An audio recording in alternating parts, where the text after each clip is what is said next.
बिस्मिल्लाहिर्रहमानिर्रहीम अस्सलामु अलैकुम नाज़िर-ए-किराम। आज है जी 1 जून साल 2026। मशरिक़ वुस्ता में एक मरतबा फिर से ईरान और अमेरिका के दरमियान जो हालात हैं वो इंतहाई कशीदा हो चुके हैं, क्योंकि इस वक्त जो सूरत हाल मशरिक़ वुस्ता से सामने आ रही है वो नाज़िर-ए-किराम इंतहाई गैर मामूली है। जहाँ पहले ये लग रहा था कि पाकिस्तान ईरान और अमेरिका के दरमियान जो सालसी का किरदार अदा कर रहा है, चीज़ें जो हैं वो एक पॉजिटिव सिमत में जाती हुई नज़र आ रही थी, लेकिन आज अचानक से एक मरतबा फिर से दोनों ममालिक जो हैं इनकी जानब से इस वक्त जो इतलाआत या जो खबरें सामने आ रही हैं, हंगामी कुछ तफसीलात हैं जो इस वीडियो में मैं आपके सामने रखने की कोशिश करूंगा। जल्दी से चैनल को सब्सक्राइब करें, वीडियो को आपने ज़्यादा से ज़्यादा लाइक करना है, शेयर करना है। आपसे दरख्वास्त के एक की बजाय ज़्यादा से ज़्यादा कॉमेंट्स करें और कॉमेंट्स में पाकिस्तान जिंदाबाद का नारा जो है वो आपने लाजमी कमेंट्स करना है, क्योंकि पाकिस्तान है तो हम हैं। नाज़िर-ए-किराम, मशरिक़ वुस्ता में ईरान और अमेरिका की जंग की जो ऑलरेडी तबाहकारियां हैं वो all over the world including Pakistan, पूरी दुनिया के ऊपर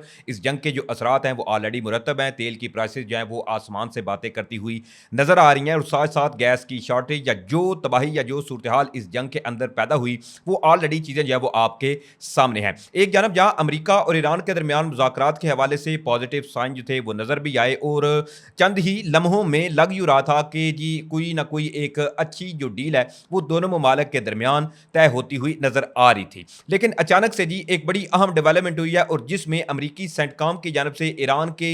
एक जजीरा है इसके ऊपर जी हमला किया जाता है। सबसे पहले ये समझिए कि सूरत हाल इस वक्त बनी क्या है और इसके बाद फिर अब ईरान की जानब से भी जो जवाबी हमले हैं इनका सिलसिला भी शुरू कर दिया गया है। ऑलरेडी आपको इल्म है कि 1 से 1.5 माह तक जो ईरान और अमेरिका के दरमियान जंग रही थी, इसमें भी ईरान ने सबसे ज्यादा मुत्तहिदा अरब अमारात, इसके साथ साथ बहरीन या कवैत और सऊदी अरेबिया, तमाम खलीजी ममालिक और वो खलीजी ममालिक जहां जहां पर अमेरिका के अड्डे थे, अमेरिका की बेसिस थी, वहां पर ड्रोन्स, इसके अलावा बैलिस्टिक मिसाइल्स और इसके साथ साथ मुख्तलिफ जो इनके हथियार हैं उनके जरिए हमला किया था। अब सूरत हाल अचानक से ये हुई है कि जो अमेरिका है इनकी जानब से जी हुआ यह है कि अमेरिका जो है इनकी जानब से ईरान का एक सूबा है हॉर्मुज़गान, इसका एक जजीरा है सरख, इस पर एक मवासलाती टावर जो है वो बताया जा रहा है, जिसके ऊपर जी साथ साथ एक किस्म का जजीरा है, वहां पर जी ईरानी जो ड्रोन कमांड सेंटर है इसको अमेरिका की जानब से सबसे पहले जी निशाना बनाया जाता है। ऑलरेडी जो ईरान है इनकी जानब से बरहा अमेरिका को जैसे ही प्रेसिडेंट डोनाल्ड ट्रंप की जानब से जो धमकियां या जो वार्निंग ईरान को दी जाती थी तो ईरान की जानब से भी चूप नहीं साधी गई थी, बल्कि ईरान भी वापस रिस्पॉन्स करते हुए ये कहता था, बार बार अभी भी कह रहा है कि अगर ईरान जो है इनके ऊपर दोबारा जंग जो है वो मुसल्लत की गई या हमले किए गए तो इसके रिस्पॉन्स में ईरान जो है वो भी जवाबी कार्रवाई करेगा। अब ये सेंटर के ऊपर जी सबसे पहले अमेरिका की जानब से निशाना बनाया गया, तो इसके बाद ईरान जो है इसने साथ ही यह भी दावा किया कि एक अमेरिकी ड्रोन जो था इसको भी मार गिराने का इन्होंने दावा किया, जिसके अमेरिकी रद्द-ए-अमल में जो बैनुल-अक़वामी जो समंदर हैं इस पर यह परवाज कर रहा था, ईरान ने यह क्लेम किया और ईरान की जानब से यह ड्रोन जो था वो मार गिराया गया। अब सूरत हाल ये पैदा हुई है कि इस वक्त जो सूरत हाल सामने आ रही है वो ये है नाज़रीन-ए-किराम, ईरान की जानब से भी इस जजीरे पर जो टावर था मवासलाती इसको निशाना बनाए जाने के बाद अब ईरान ने फिर से एक मरतबा कुवैत जो है वहां पर जी मिसाइल दागे हैं। अब सबसे पहले जो ईरानी पासदारानी इनकलाब है, ईरानियन जो अफवाज है, ईरानियन जो ज़राए हैं, वो इस हवाले से नाज़रीन-ए-किराम ये दावा कर रहे हैं, उनका दावा आपके सामने रखता हूं। उसके बाद फिर जो मिनिस्ट्री ऑफ डिफेंस है कुवैत की, यानी कि जो वजारत दिफा है कुवैत की, वो इस पर क्या सूरत हाल बता रही है या क्या रद्द-ए-अमल है वो भी आपको बताता हूं। सबसे पहले पासदारानी इनकलाब जो है इन्होंने नाज़रीन-ए-किराम इस हवाले से ये दावा किया कि इन्होंने जी कुवैत में उन अड्डों को निशाना बनाया जहां से ईरान का जो जजीरा था जिसके ऊपर हमला किया गया है। ऑलरेडी ईरान जो है इनका पिछली जंग के अंदर भी देखे जो तकरीबन 45 से जो है वो 1.5 माह से ज़ायद जो दिन थे दोनों ममालिक के दरमियान जारी रही, तब भी ईरान का ये मौक़िफ़ था कि ईरान जो है उन ममालिक को या उन अड्डों को निशाना बनाएगा जहां से ईरान के ऊपर हमले होंगे। आपने देखा इसमें मुत्तहिदा अरब अमारात के ऊपर भी हमले हुए, बहरीन, कवैत, सऊदी अरेबिया जो था इनके ऊपर भी हमले हुए। हालांकि सऊदी अरेबिया के ऊपर पाकिस्तान ने भी सख्त रद्द-ए-अमल जो था वो दिया था और एक जानब जहां ईरान से दरख्वास्त भी की गई थी, लेकिन इसके साथ साथ अब जो सूरत हाल पैदा हुई है इसमें ईरान जो है इसने एक मरतबा फिर से ये दावा किया है कि चूंकि इनका जो जजीरा था इसके ऊपर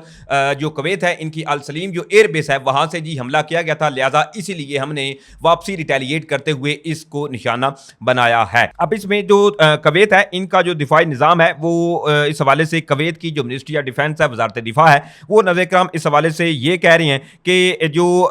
ईरान की जानब से कवैत के ऊपर जो हमले किए गए इनका जो एयर डिफेंस सिस्टम था इन्होंने जी इसको नकारा बनाया है। अब इस हवाले से कवैती जो अफवाज हैं उनका यह कहना है कि मुल्क के फ़िज़ाई दिफाई निज़ाम ने दुश्मन के मिसाइल्स और ड्रोन हमलों को नाकाम बना दिया। कवैती फौज के मुताबिक धमाकों की आवाज़ें फ़िज़ाई दिफाई निज़ाम की जानब से हमलों को रोकने की थीं। हमलों के दौरान मुल्क भर में फ़िज़ाई हमले के जो सायरन थे वो बजाए गए। एक जानब जहाँ नाज़रीन किराम ये सूरत हाल है और ये सूरत हाल इंतहाई अलार्मिंग है, क्योंकि एक जानब ईरान जो है इन्होंने ये दावा किया कि उनके जो जजीरे पर हमला किया गया था इसके जवाब में उन्होंने जी रिटेलिएट करते हुए कवैत की जो अल सलीम एयरबेस है इस पर इसीलिए इन्होंने ड्रोन और मिसाइल जो हैं वो दागे हैं। अब इसके साथ अब जो तफसीलात फर्दर ईरान से सामने आ रही है वो नाज़रीन किराम वो भी इंतहाई गैर मामूली हैं, क्योंकि एक मरतबा फिर से मशरिक़ वुस्ता में जो जंग के बादल है वो इंतहाई गहरे होते हुए नजर आ रही हैं, क्योंकि ईरान के ऊपर हमले होने और उसके बाद फिर ईरान की जानब से रिटेलिएट करते हुए कवैत को निशाना बनाया जाना। इसके अंदर अब जब ये मैं वीडियो बना रहा हूं तो ये इतलात भी सामने आ चुकी हैं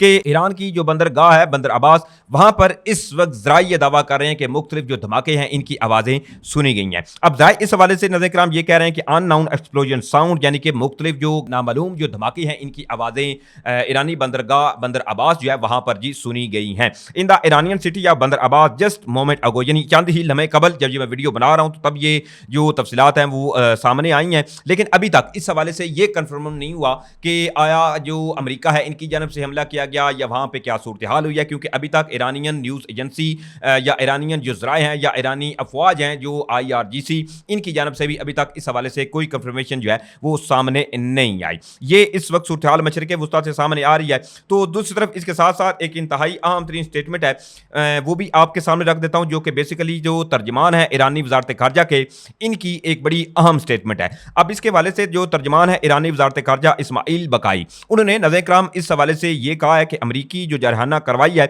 जंगबंदी की खिलाफ वर्जी है, अमरीकी जारहियत हमले के लिए इस्तेमाल होने वाले मकामात पर ईरानी जवाबी कार्रवाई का सबब बनी। इस्माइल बकाई ने नाज़रीन किराम ये भी कहा कि मुखालिफ फरीक की जानब से मौक़िफ़ की तब्दीली, नए मुतज़ाद जो मुतालबात हैं इनके सबब मुज़ाकरात का जो दौरानिया था वो तवील हो रहा है। मुज़ाकरात का मतलब ये नहीं कि मुज़ाकराती फ़रीक़ों के दरमियान एतमाद हो, जबकि इस मरहले पर जोरी जो मामला है इस पर कोई बातचीत जो है वो नहीं हुई। इन्होंने नाज़रीन किराम मज़ीद ये भी कहा कि ईरान के हक़ के दिफा के खिलाफ जो यूरोपीय बयान है वो इंतहाई मुनाफिकाना और गैर ज़िम्मेदाराना है। यूरोपीय यूनियन को कानून की जो हुक्मरानी और अक़वाम मुत्तहिदा के जो असूल हैं इन पर इन्हें कायम रहना चाहिए। अब इसके साथ साथ इस्माइल बकाई जो है इन्होंने मज़ीद ये भी कहा कि यूरोपीय यूनियन गैर कानूनी हमलों का जवाब देने वाले ममालिक को मुर्द इल्ज़ाम ठहराना बंद करे। गैर कानूनी हमलों के लिए इस्तेमाल होने वाले अड्डों, अस्करी वसाइल को निशाना बनाना हक़ के दिफा है। यानी कि अब जो ईरान है वो सेम एज इट इज़ अपने उसी बयानिए पे है कि अगर ईरान पर हमला किया गया तो ईरान इसका जो है वो अपने दिफा के लिए वापसी रिटेलिएट करेगा। अब इसके साथ साथ जो इस्माइल बकाई हैं इन्होंने मज़ीद ये भी कहा कि इतमाद का फुकदान जब लिबनान में जो इस वक्त सूरत हाल है वो मुसलसल तब्दीलियां सफारती अमल में तगीर का सबब बनी हुई हैं। लिबनान में जो इस वक्त सूरत हाल है वो इसका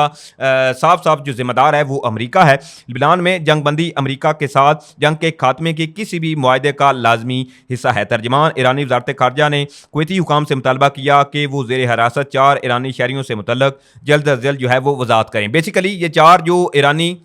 शहरियों के हवाले से इस्माइल बकाई ये कह रहे हैं हुआ ये है कि ये जो 4 ईरानी शहरी थे ये एक मुख्तलिफ ज़राए अब इस हवाले से ये कह रहे हैं, कवैती जो ज़राए हैं उनका मौक़िफ़ पहले आपके सामने रखता हूँ, उसके बाद फिर ईरान का जो मौक़िफ़ है वो भी आपको बताता हूँ। तो हुआ ये था कि 4 जो ईरानी शहरी थे वो बेसिकली जो कवैत का एक जजीरा है वहाँ पर पहुँचती हैं, जहाँ पर कवैत की जो फोर्सेस थी इन्होंने इनको जो है वो हिरासत में ले लिया और इल्ज़ामात इस हवाले से मुख्तलिफ सोर्सेज ने ये दावे करते हुए इल्ज़ामात लगाए कि जी ईरान जो है वो अब जो कवैत का ये जजीरा है इस पर नजरें टिकाए हुए है। तो दूसरी तरफ ईरान जो है उनका ये मौक़िफ़ है कि ये 4 जो थे वो शहरी थे, ना कि इनका जो कोई किसी किस्म का ऐसा जो इरादा था वो नहीं था जिनको जिनको कवैत जो है इन्होंने डिटेन किया है। अब ये इस वक्त सूरत हाल है जो कि बराह रास्त इस वक्त देखें तो कवैत और ईरान के दरमियान जो सूरत हाल है वो नज़र कराम ख़राब होती हुई नज़र आ रही है। अब लेट्स सी कि फर्दर जो चीज़ें हैं वो किस जानब जाती हैं, या इस वक्त जो ईरान की जो पोर्ट थी बंदर अब्बास जहाँ पर मुख्तलिफ जो धमाकों के हवाले से मैंने आपको तफसीलात फराहम की हैं। जैसे ही इस हवाले से कोई अपडेट आएगी कि क्या आया वहाँ पर कोई हमला हुआ है या क्या हुआ है एक्चुअली में वहाँ से जो आवाज़ें सुनी गई हैं पस पर्दा इसके जो हकाइक हैं वो भी अगली वीडियो में मैं आपके सामने रखने की कोशिश करूँगा। उम्मीद करता हूँ आप लोगों को वीडियो अच्छी लगी होगी। अगर वीडियो अच्छी लगी है तो भाई के चैनल को आपने लाजमी सब्सक्राइब करना है, भाई के चैनल को ज़्यादा से ज़्यादा आपने सपोर्ट करना है। सपोर्ट किस तरह से करना है कि एक तो वीडियो को ज़्यादा से ज़्यादा आपने लाइक करना है और आगे दोस्तों के साथ शेयर भी करना है और ज़्यादा से ज़्यादा कमेंट्स जो हैं वो आपने लाजमी करने हैं और साथ ही साथ कमेंट्स में पाकिस्तान जिंदाबाद का नारा जो है वो आपने लाजमी कमेंट्स करना है। इंशाल्लाह फिर मिलेंगे। पाकिस्तान जिंदाबाद।